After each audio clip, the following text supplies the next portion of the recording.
Salve, salve, minhas queridas e meus queridos, professor Basílio, e eu quero apresentar para vocês uma aula sobre o nosso tempo, sobre a nova ordem mundial, uma nova forma de se estruturar a política, a economia e a sociedade no mundo contemporâneo e que nos afeta até hoje.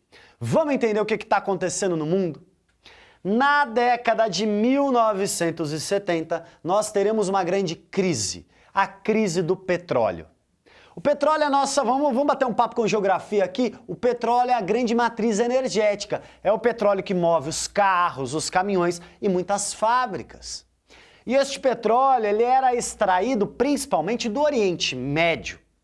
Só que o Oriente Médio estava passando ali por uma série de guerras. E por que guerras? Guerras entre o Estado de Israel e os países árabes.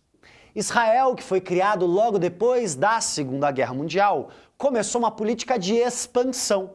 Israel triplicou o seu território em algumas guerras com os países árabes. Só que os países árabes eram os grandes produtores e exportadores de petróleo.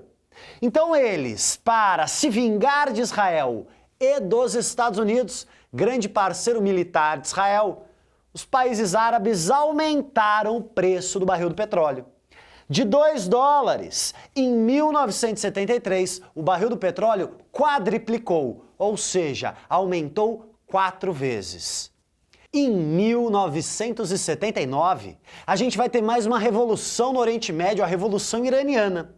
Grupos islâmicos tomam o poder no Irã, derrubam uma ditadura pró-Estados Unidos e instauram um governo teocrático, um governo religioso, um governo islâmico. Sabe o que acontece com o preço do barril do petróleo? De $10 vai para quase $40. Para pensar. No começo da década de 70, o barril de petróleo custava $2. No final da década de 70 vai custar quase $40. A gente teve um aumento expressivo do preço do petróleo. E com isso, a economia mundial vai entrar em crise. Sabe por quê? Porque se eu aumento o custo de produção, se eu aumento o custo da gasolina, o custo do diesel, o preço final das coisas também vai aumentar. E por outro lado, a taxa de lucro, a margem de lucro do dono da fábrica vai diminuir. O capitalismo vai entrar numa grande crise. Essa crise vai chegar no Brasil e na América Latina. A gente estava endividado, a gente tinha emprestado dinheiro dos Estados Unidos. O mundo inteiro vai entrar numa profunda crise. E essa crise vai abrir espaço para uma nova forma do capitalismo existir. Desde a crise de 1929, o capitalismo já não era um capitalismo liberal. O Estado intervinha, o Estado gastava, o Estado criava serviços públicos. Era o chamado Estado de bem-estar social. Só que, no momento em que as margens de lucro começaram a cair, o que o capitalismo vai fazer vai ser uma reinvenção. O neoliberalismo. Neo significa novo. É um novo liberalismo, ou seja, aquela mesma ideia do século XIX. O Estado não deve intervir na economia, porque a economia vai se autorregular pela lei da oferta e da procura. A partir daquele momento, tudo que é do Estado ou tudo que é público começa a ser duramente atacado. Escolas públicas, hospitais públicos, toda a ação do Estado começa a ser muito mal vista. E começam-se processos de privatizações. Ou seja, serviços públicos vão deixar de ser públicos e vão ser transferidos para iniciativa privada. O que está em jogo agora é o desmonte do estado de bem-estar social. Este estado neoliberal que está se formando na década de 80 diz o seguinte: por que você paga impostos para ter serviços públicos de baixa qualidade? É melhor você pagar menos impostos e poder contratar os serviços que você quiser. Olha que interessante. Direitos essenciais como educação, saúde e segurança são tratados como serviços. Temos o desmonte daquele Estado garantidor de direitos. Agora você vai ter acesso a esses direitos se você tiver condições econômicas. Agora você vai ser um indivíduo empresário de si, empreendedor. As leis trabalhistas são flexibilizadas, os direitos trabalhistas são flexibilizados e isso é apresentado como liberdade. Agora você vai poder livremente negociar o seu salário, as suas condições de trabalho. Afinal, você é um indivíduo proprietário de si. Sabe o que começa a acontecer? Organizações coletivas, como sindicatos, começam a ser duramente atacados. Vamos ter uma piora na condição material de vida da classe trabalhadora. Ao mesmo tempo, o que é muito importante de se destacar, a União Soviética entra em colapso. Na década de 80, a União Soviética já não está mais conseguindo manter os altos níveis de produtividade. O mundo capitalista produz muito mais do que o mundo socialista. O mundo soviético está tendo uma dificuldade de alcançar a alta produtividade. Então vão ser propostas algumas reformas no socialismo. Perestroika, uma abertura econômica. Glasnost, uma abertura política. Só que esses processos de reformas, eles se dão de forma muito acelerada. A economia soviética começa a declinar de forma rápida. E ao mesmo tempo, quando nós temos uma abertura política, a população deseja participação, deseja ser ouvida. A população vai às ruas contra o autoritarismo. A população se apropria dessas reformas e a União Soviética vai entrar em colapso. Aquela grande experiência socialista que começou lá com a Revolução Russa de 1917 vai simplesmente desmoronar. Não é que o capitalismo venceu o socialismo.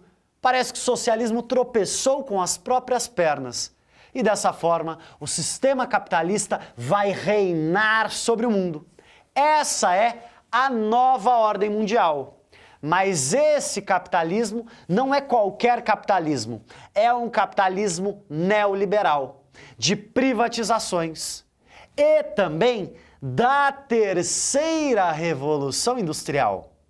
Se a primeira revolução industrial foi lá no século XVIII, indústria têxtil.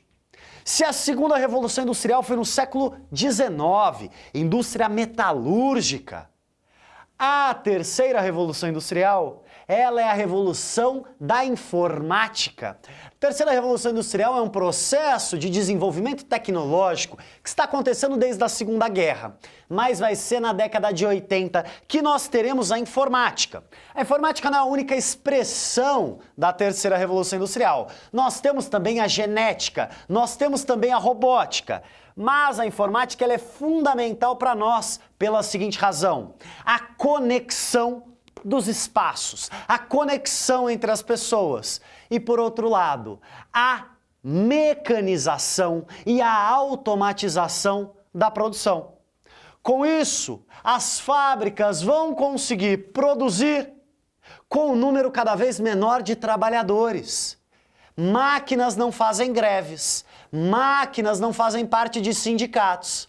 Com isso você consegue elevar a margem de lucro, enquanto milhares de pessoas vão ficando desempregadas.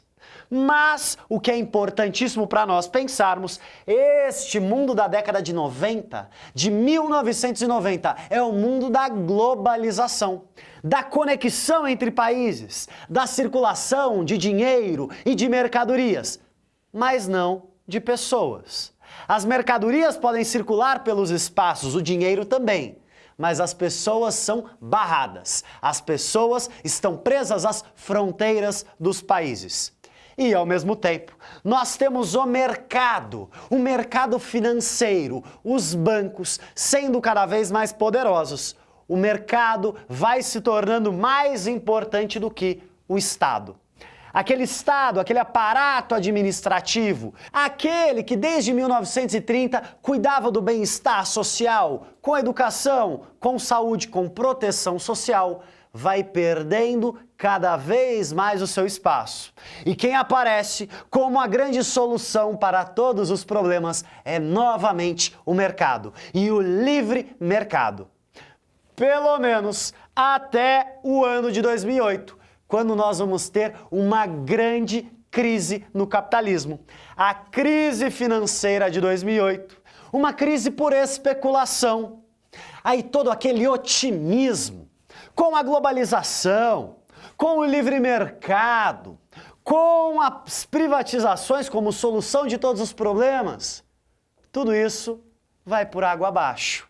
A partir de 2008, uma grave crise vai trazer desemprego, vai trazer fechamento de fábricas, vai trazer dificuldades.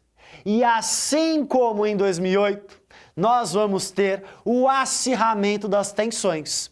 Porque assim como em 1929, nós temos o fortalecimento da intolerância. Seja a intolerância religiosa, seja a intolerância contra refugiados, contra uma série de grupos sociais que são profundamente prejudicados pela crise econômica. Aqui na frente da crise econômica de 2008 tem uma interrogação. Sabe por quê? Porque nós estamos vivendo este momento histórico. Nós não sabemos ainda quais serão as consequências. Nós sabemos que o mercado saiu profundamente abalado de 2008. Nós sentimos ainda as consequências na nossa vida. Ao ir no supermercado, ao comprar mercadorias, ao ver o número crescente de desempregados no mundo. Mas nós não sabemos ainda o que é que vai acontecer de tudo isso. Porque nós podemos olhar para o passado, viver o presente, mas o futuro ainda é um espaço desconhecido. Mas, para fazer um resumo, um fechamento dessa aula, vimos aqui o estabelecimento da nova ordem mundial. O mundo socialista entrou em crise, a União Soviética desapareceu. O capitalismo venceu essa disputa e ele vai se modificar. Será um capitalismo neoliberal. O mercado como solução para todos os problemas, pelo menos até a crise de 2008. Tira a foto da lousa, organize os seus estudos e um forte abraço.